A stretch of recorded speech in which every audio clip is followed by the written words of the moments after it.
Dear friends, कैसे हैं आप सब। मुझे पूरी उम्मीद है कि आप लोग अच्छे नहीं बल्कि बहुत अच्छे होंगे। फ्रेंड्स, आज की वीडियो में मैं जिस बारे में बात करने जा रही हूँ आपने टाइटल पढ़ के जान ही लिया होगा। अपने वीडियो को आगे बढ़ाने से पहले मैं अपने हर व्यूअर से रिक्वेस्ट कर रही हूँ कि जो फ्री ऑफ कॉस्ट है मेरे चैनल को सब्सक्राइब करना आप लोग प्लीज़ कर दीजिए, क्योंकि मेरा टारगेट 1000 का जल्दी पूरा हो सकता है अगर आप लोगों का मुझे सहयोग मिल जाए तो। फ्रेंड्स, ऐसा कहा जाता है कि ब्रह्मांड में कुछ चीज़ों को रहस्य में रखा गया है। कुछ चीज़ें ऐसी होती हैं जो छुपी हुई हैं और कुछ चीज़ों में कोई तर्क वितर्क काम नहीं करता। अच्छा यही होगा कि हम इस चीज़ को शांति से मान लें ताकि हम भी सुरक्षित रहें और दूसरों की भी सुरक्षा का ध्यान रखें। हर चीज़ को जानना, हर चीज़ को देखना ज़रूरी नहीं होता। अपनी लाइफ में हम प्राइवेसी चाहते हैं तो क्यों हम दूसरे की लाइफ में ताक झांक करने की कोशिश करते हैं। फ्रेंड्स, मैं बात करने जा रही हूँ निधिवन की। ऐसा कहा जाता है कि हर रोज़ रात को राधा रानी और भगवान श्री कृष्ण, बहुत सारी गोपियाँ, ये सभी निधिवन में आते हैं और महारास करते हैं। यहाँ पे रासलीला से मतलब आत्मा का परमात्मा से मिलन है, जिसका कुछ गलत अर्थ ना निकाला जाए तो ज़्यादा अच्छा होगा। फ्रेंड्स, ऐसा कहा जाता है कि भक्त हरिदास द्वारा ये निधिवन स्थापित किया गया था और इस निधि वन में रात्रि में जो रंग महल है वहाँ पर बाकायदा भगवान का बिस्तर सजाया जाता है, राधा रानी का श्रृंगार रखा जाता है, पान के बीड़े रखे जाते हैं, फल मिठाइयाँ आदि रखे जाते हैं, भगवान के भोग की चीज़ें, जो भी भगवान की ज़रूरत की चीज़ें हैं, दातून वगैरह रखे जाते हैं। लेकिन 7 ताले बंद करने के बाद सुबह जब ताला खुलता है, सुबह जब दरवाज़ा खुलता है तो उसे देख के ऐसा लगता है कि यहाँ पर ज़रूर कोई आकर गया है। पान के बीड़े जो हैं वो आंशिक रूप से चबाए हुए मिलते हैं, दातून गीला मिलता है, फल मिठाइयाँ खाई हुई मिलती हैं। राधा रानी का श्रृंगार भी अस्त व्यस्त मिलता है, ऐसा लगता है कि मानो उन्होंने आके श्रृंगार किया हो। ये सब चीज़ें देखकर अनुमान लगाया जाता है कि ज़रूर भगवान श्री कृष्ण का राधा रानी के साथ यहाँ पर आगमन हुआ था। लेकिन कुछ लोग इस तथ्य को मानने की बजाय जिज्ञासा में रहते हैं।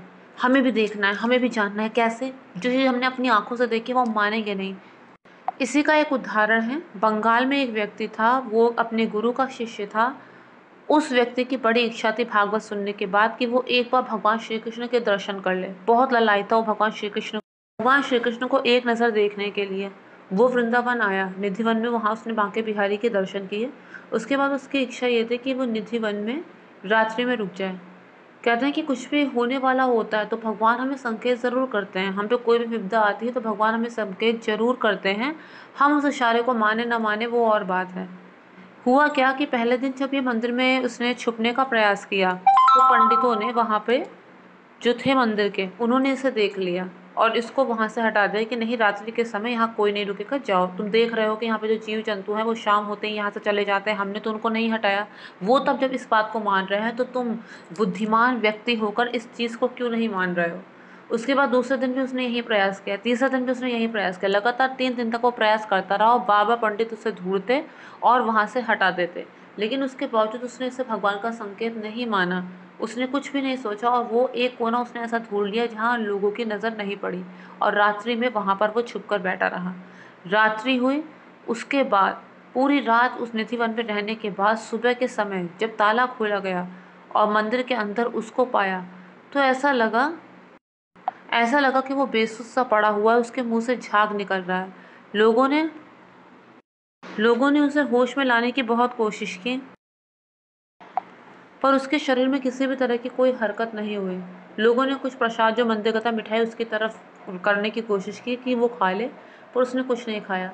3 दिन तक ऐसे ही बेसुध पड़ा रहा। किसी को दया आई और उसके जो गुरुजी थे उनको सूचना भेजी गई कि ऐसा ऐसा हुआ है। गुरुजी वहाँ पे बाकायदा आए, उसे लेकर अपने साथ आश्रम में लेके गए।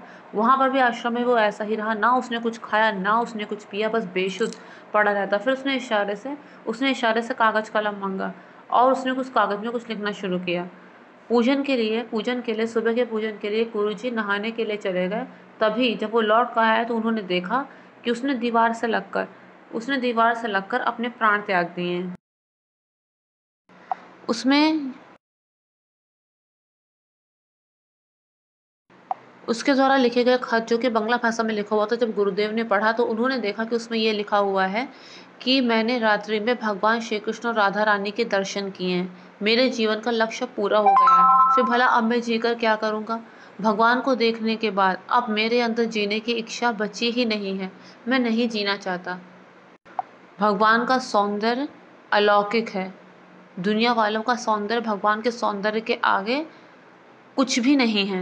मैंने उनके दर्शन कर लिए और अब मैं मुक्त होना चाहता हूँ, क्योंकि अब मेरी ज़िंदगी में कुछ और शेष नहीं बचा है। इतना लिखकर उसने प्राण त्याग दिए थे और उसका लिखा ये खत आज भी मथुरा के संग्रहालय में मौजूद है। फ्रेंड्स, ये ज़रूरी नहीं होता कि हर चीज़ हम अपनी आँखों से देखें तो ही उस पर विश्वास करें। कुछ चीज़ें जैसी होती हैं उन्हें वैसा मान लेना ही चाहिए। श्रद्धा में कोई सवाल नहीं होता, श्रद्धा में कोई सवाल नहीं होता, बस उसके लिए हमें महसूस करना चाहिए। केवल निधिवन की बात ही नहीं है, ऐसे और भी चमत्कारिक मंदिर हैं। अमरावती में भगवान शिव का एक मंदिर है, वहाँ पे रोज रात्रि को प्रमाण मिलते हैं कि भगवान शिव माता पार्वती के साथ वहाँ पर आते हैं। ऐसे और भी धर्म की चीज़ें हैं जिनमें हमें मानना चाहिए, जिनका हमें सम्मान करना चाहिए, ना कि किसी की धार्मिक भावनाओं को ठेस पहुंचानी चाहिए। तो फ्रेंड्स, अगर वीडियो पसंद आया हो तो मेक श्योर चैनल को सब्सक्राइब, वीडियो को लाइक और शेयर कीजिए। Thank you so much.